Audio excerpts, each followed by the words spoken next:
Destination Ski vous est présentée par Tour Altitude, une division de Tour Chanteclair. La garantie d'un voyage réussi.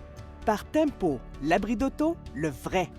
Et par Shawbridge Microbrasserie et Charcuterie, des produits de bon vivant, tout droit sortis des Laurentides.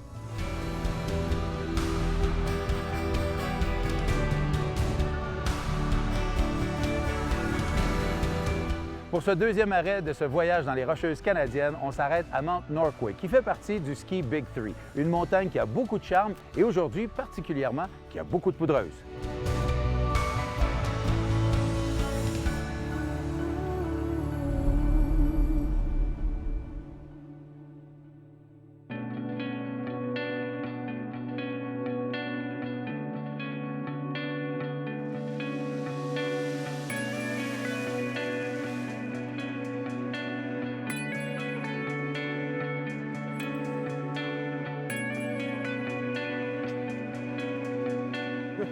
Salut André! Salut, ça va? Ça va bien, merci de nous accueillir chez vous à Mount Norquay pour une deuxième fois pour moi avec toi. Absolument, ça me fait plaisir n'importe quand. Écoute, c'est magnifique. On est chanceux aujourd'hui parce qu'on va aller skier avec... habituellement, on skie avec un moniteur, un guide, quelqu'un qui nous fait découvrir la montagne. Là, cette fois-ci, c'est le directeur général de la station lui-même. Un gars du Québec ou de Ottawa. Ottawa, OK. Originalement, j'ai commencé ma carrière à Edelweiss dans l'Outaouais. Oui, tu fais partie des sommets. Le groupe Les Sommets. Oui. Et puis là, ici, depuis plusieurs années. Ça fait 15 ans. Wow! Puis là, on se retrouve où exactement ici? Là, ça, c'est le cœur du village. Là. Le cœur du village, à la base de Norquay, ici où on retrouve notre chalet, notre beau chalet, qui est excellent quand on a nos grosses foules les fins de semaine. Ouais. Et puis, quand c'est vide comme aujourd'hui, c'est à nous. On est chanceux. On a la montagne à nous. Si on allait la découvrir ensemble, là. Allons-y. C'est tes skis, je pense, ça, hein? Oui. On est parti.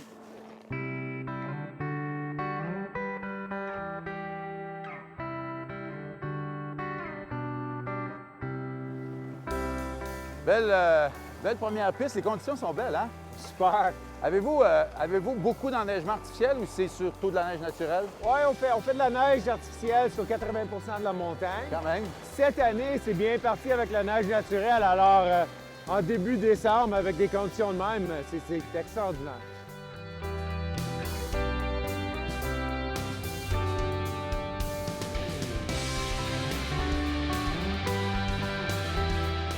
André, les gens au Québec connaissent peut-être un peu plus Lac-Louise et Sunshine, mais Norquay a beaucoup à offrir aux skieurs. Bien, absolument. Puis Norquay existe. Ils ont commencé à skier dans les années 20, alors ça fait très longtemps. C'était avant le Lac-Louise. Ça a été la première station à Banff. Et puis, il y a quand même une belle longue histoire ici à Norquay pour les skieurs. Si on parlait un peu de ce qu'on retrouve sur la montagne, le nombre de pistes, les remontées, etc., là, pour le type aussi, parce qu'on connaît Norquay aussi pour être une montagne où il y a du steep, là, de la pique. Bien, c'est certain. Quand tu regardes une piste comme la Lone Pine, c'est une double noire qui ont commencé à skier la première chaise en 1949. Alors, c'était connu comme la North American parce que c'était la piste la plus longue, la plus à pic en Amérique du Nord. Souvent, on se retrouve à skier les mêmes pistes parce qu'on les aime bien. Que tu aies une grande station comme Lac-Louise, une petite station comme Norquay, on retrouve des très belles pistes avec un environnement excellent. Le panoramique autour de Norquay, c'est super. Donc, pour les gens qui viennent ici dans la région pour ce qu'on appelle le Ski Big Three, bien, ça vaut la peine de venir s'arrêter ici, passer une journée ou deux dans votre voyage d'une semaine dans les Rocheuses. Absolument, oui. Oui, Norquay a beaucoup à offrir pour tous les genres de skieurs. Écoute, moi, ça fait 15 ans que je skie ici. Je m'amuse tous les jours sur les pentes.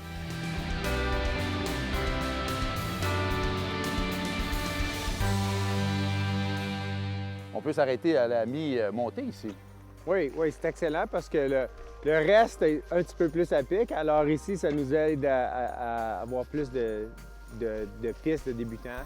Donc, les gens qui aiment moins faire le gros steep là, en haut, là, ils peuvent débarquer ici. Puis Ça a augmenté notre terrain pour les pentes un peu moins abruptes.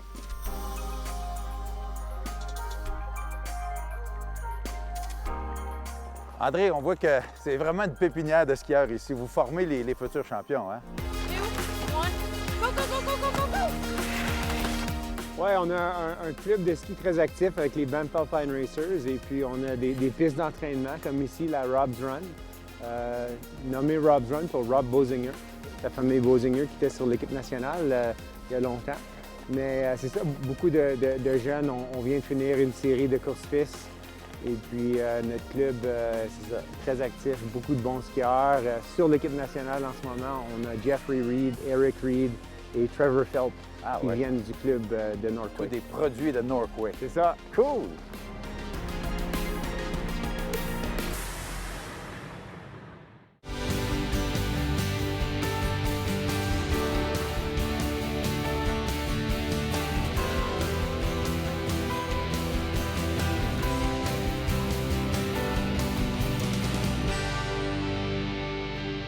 André, une activité assez populaire ici, je pense, hein, la glissade sur tube?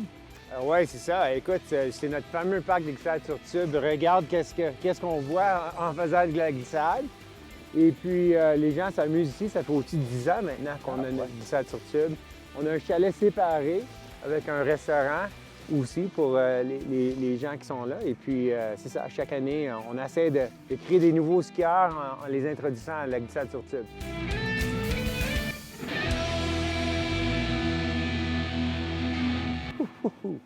Quelle belle neige! André, on est à quoi? Quelques minutes seulement de Banff, hein? Oui, moins de 10 minutes de Banff. Écoute, la ville est juste là. Puis beaucoup de nouveautés qui s'en viennent à Banff. Oui, écoute, Northway, ils ont acheté la station de train à Banff, la station de train historique. Et puis, dans nos plans futurs, on aimerait ça travailler avec la province pour bâtir un train de l'aéroport direct à Banff. Wow, de Calgary jusqu'à ici. En tout cas, il y a plein d'activités à faire, hiver comme été, ici. À Banff, c'est une ville qui est vraiment fantastique. Super.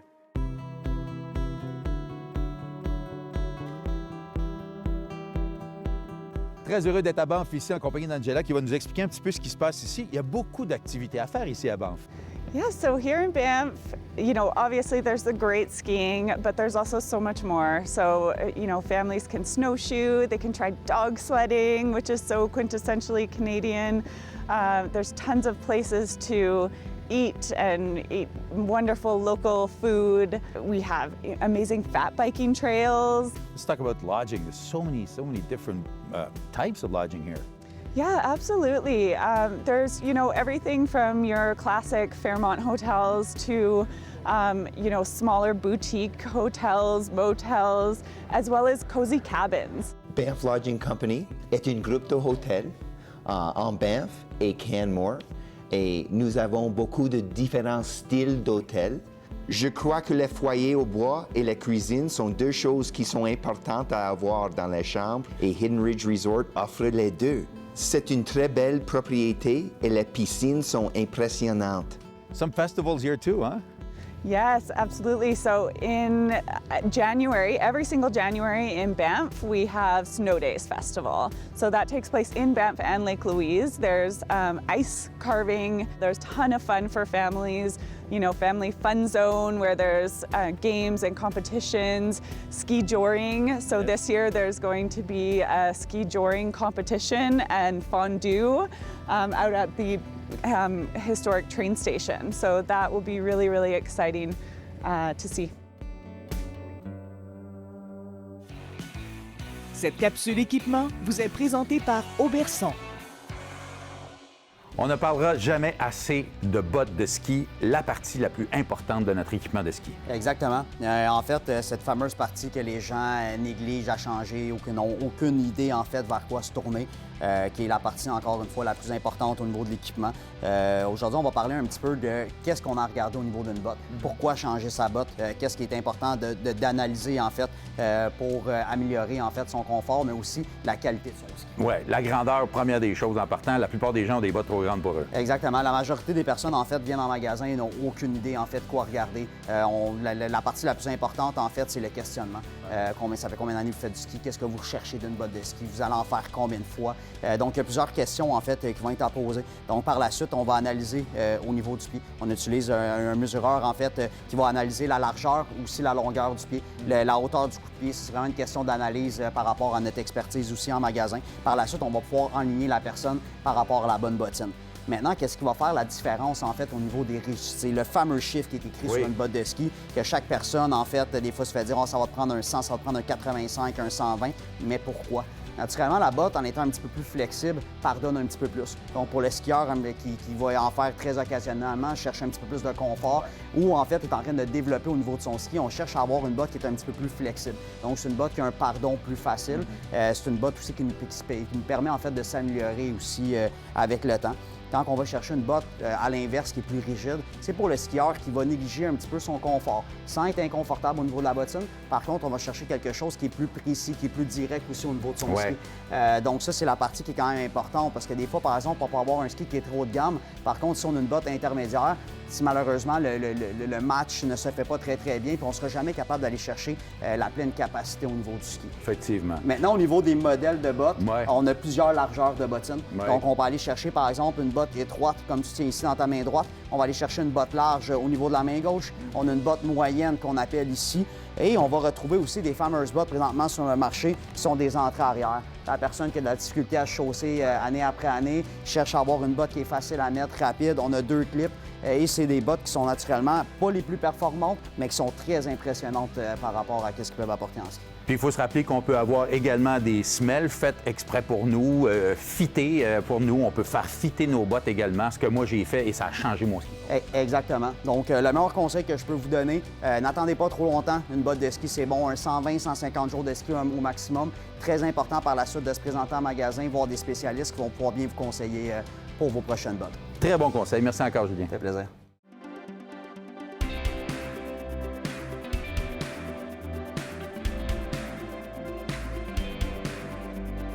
On a de très belles destinations partout au Canada et on est très chanceux de pouvoir les visiter. Il y en a également de très belles en Europe et on a très hâte d'y retourner. D'ailleurs, nos amis de chez Tour Altitude continuent de travailler très fort pour organiser notre prochain voyage. Mais en attendant, on se fait un petit retour sur Val Thorens en France.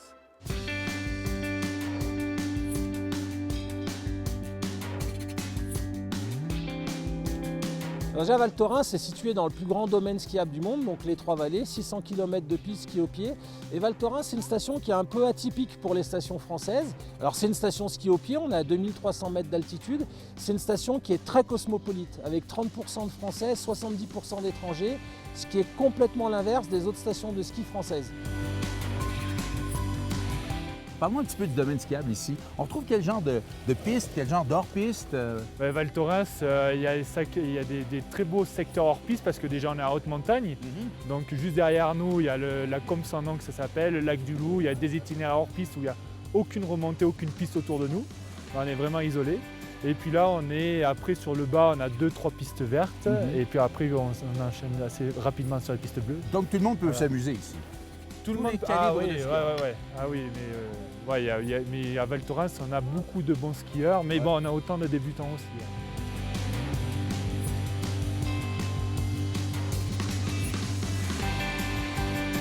Qu'est-ce qu'on voit derrière nous, Sylvain? Donc derrière nous, c'est le Parc national des Écrins. Donc c'est des sommets à 4000 mètres d'altitude, plus ou moins 4000 mètres, un petit peu moins, il y a une montagne qui est au-dessus de 4000 mètres.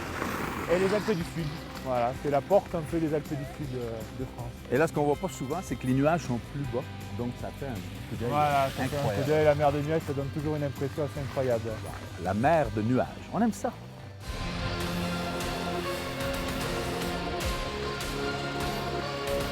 Quand on vient skier ici dans les Alpes, on a plein de beaux domaines skiables pour s'amuser. Mais pour les amateurs de parc, on a des modules aussi. Il y en a de tous les niveaux. Celui-ci, c'est un facile. De l'autre côté, plus difficile.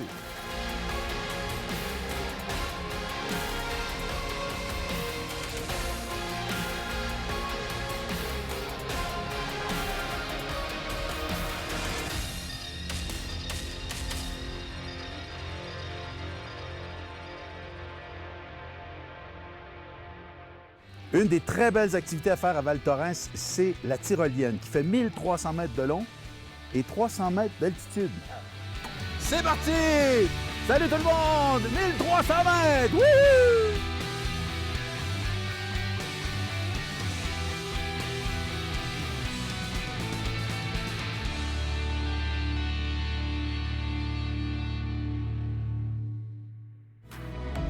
Cette capsule santé est une présentation de la clinique Sport Santé Laurentide. On parle souvent de blessures aux genoux en ski, mais sachez qu'il y en a plusieurs autres. Les hanches, que ce soit les épaules, et également les pouces. Je m'en vais rencontrer mon docteur à moi, Sébastien Labrec, qui nous en parle. Salut Sébastien. Bonjour Alain, ça va bien? Ça va très bien. Bon, comment va ton genou cette année? Beaucoup mieux, surtout depuis que je fais mon programme d'exercice. Ça s'est vraiment amélioré. Mais là, j'aimerais ça qu'on parle aujourd'hui des différentes blessures qu'on trouve en ski. Donc, c'est sûr qu'en ski, la blessure la plus fréquente, c'est vraiment la blessure au genou.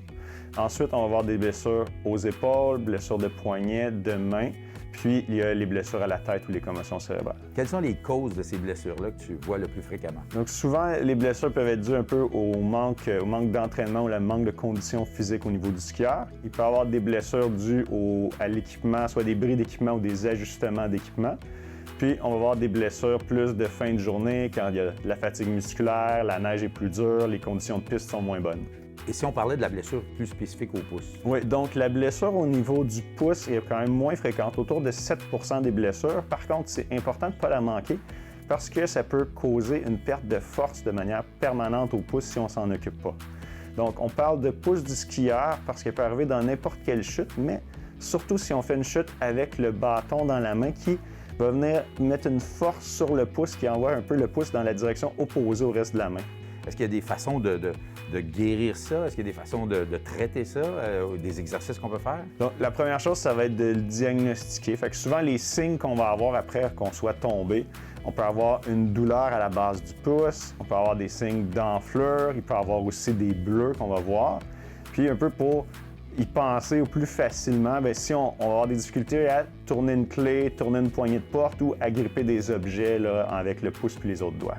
Donc, si la blessure est diagnostiquée, qu'est-ce qu'on peut faire pour pouvoir continuer à pratiquer notre sport préféré? Donc, ça va dépendre du degré de sévérité de la blessure. Donc, quand on a des blessures plus légères, on va pouvoir s'en sortir juste avec des petites orthèses de pouce. Si c'est un peu plus sévère, on va avoir une orthèse qui monte un petit peu plus haut ou un plâtre. Et puis, si on a des cas encore plus graves, bien, à ce moment-là, ça va prendre une chirurgie.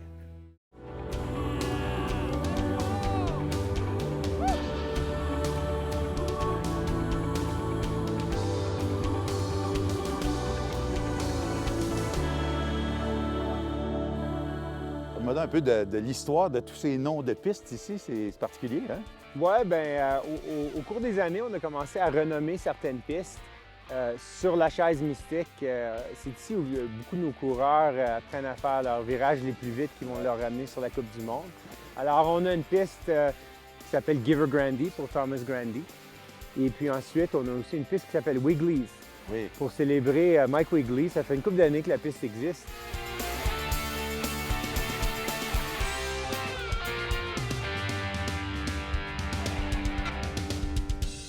Eddie Hunter, ah ouais, ben Eddie Hunter, ça c'était sur la chaise Spirit, une piste nommée pour Eddie Hunter. Eddie Hunter a le même âge que le Mont Norquay, 1926.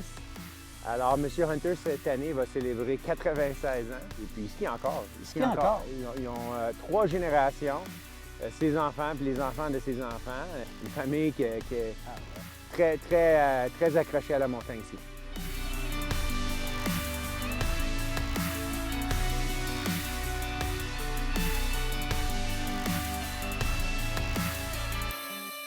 Quelle chance on a. On vient tout juste d'ouvrir la Big Chair ou la North American Chair qu'on appelle ici. Et il y a de la poudreuse. So much powder here, Simon. Thank you for giving us this pleasure. You're welcome. I'm so glad you could come and experience what the very best of Norquay. Lots of snow, huh? Oh yeah, unreal. Look at that. You guys have short-timed it right. I'm so glad that you could be here for this. This is special. This is very special. On est très choyés de voir ça. Alors allons-y, let's give it a go. I'll see if I can still ski powder. I think you can. Okay. Let's do it. Let's do it.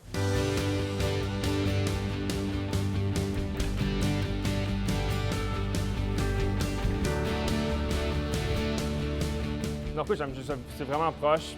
La neige est tout le temps fraîche. C'est plus une montagne locale. Tout le monde va aux autres montagnes. C'est vraiment moins équipé ici d'habitude. C'est vraiment bon ici. Ben écoute, c'est simple, là. T'arrives le matin, là, il a neigé toute la nuit, une belle neige, une belle température, tu descends, t'as l'impression que t'es le premier à descendre dans la piste, c'est merveilleux, là, c'est incroyable. La poudreuse, c'est tellement de neige, c'est tellement le fun. La neige est sec en plus, c'est pas comme au Québec, la neige est mouillée. Ici, il neige tous les jours quasiment, beaucoup de neige, c'est vraiment le fun. La poudreuse, c'est juste vraiment le fun à faire du snow dedans. C'est l'adrénaline tout le long en descendant. les pentes à pic, les pentes qui challenge un peu plus, je vais dire. Moi, j'écoute le feeling là, de te ramasser dans la poudreuse, puis comme je dis, on dirait que t'es le premier à passer là, c'est l'enfer, c'est magique.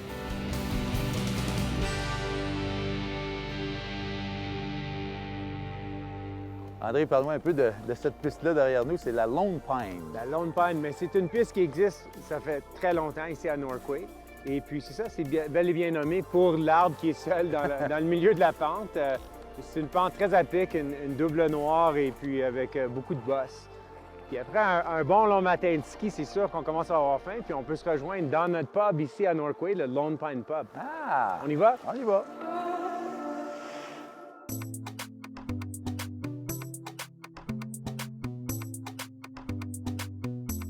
André, parle-moi donc un peu du Lone Pine avec ce sapin-là en plein milieu de la piste. C'est un bel endroit pour s'arrêter pour la lunch? Oui, absolument. Écoute, c'est un très bel endroit dans notre chalet. Beau chalet, timber frame, en masse d'espace, en masse de fenêtres pour voir ce qui se passe dehors, mais c'est un super beau spot pour dîner. La bière, je vois que vous avez une association avec un brasseur de Banff. Oui, absolument. C'est un brasseur local qui font des bières. Ils ont commencé à faire des bières pour nous quand on a célébré notre 90e anniversaire. OK. Et puis ils en font une depuis à chaque année. Alors cette année, c'est la Norquay 96. OK. Et puis c'est une Hazy Pale Ale. Elle a l'air très bonne. Santé, les boys. Santé. Cheers. Cheers. Cheers. You know, we're a family resort, family restaurant. We do a lot of sort of the staples that comes with a ski hill. We like to please everybody that's trying to get away for the day, so we give them all the things they're not necessarily eating at home. We do that in the best fashion. So to put that in simple words, it's just good, simple food. That's all it is. I love it. I've been here for almost 7, if not 8 years coming up right now, and it's just an amazing place for myself, the chefs, all the new coming chefs that came from around the world that come and see us. I love it up here. Just love it.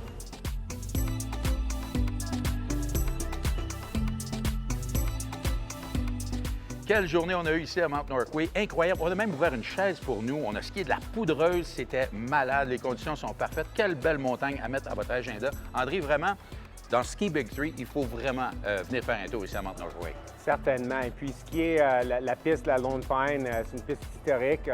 Je suis tellement content qu'on a pu ouvrir la chaise pour vous autres aujourd'hui et ça m'a fait grand plaisir de vous avoir ici au Mont Norquay à Banff. En tout cas, on va revenir, puis je suis convaincu qu'il y a beaucoup de Québécois qui regardent l'émission qui vont venir ici. Merci beaucoup. Puis moi, je vous retrouve la semaine prochaine pour une autre émission de Destination Ski. Destination Ski vous a été présenté par Tour Altitude, une division de Tour Chanteclair, la garantie d'un voyage réussi. Par Tempo, l'abri d'auto, le vrai. Et par Sharbridge Microbrasserie et Charcuterie, des produits de bon vivant tout droit sortis des Laurentides.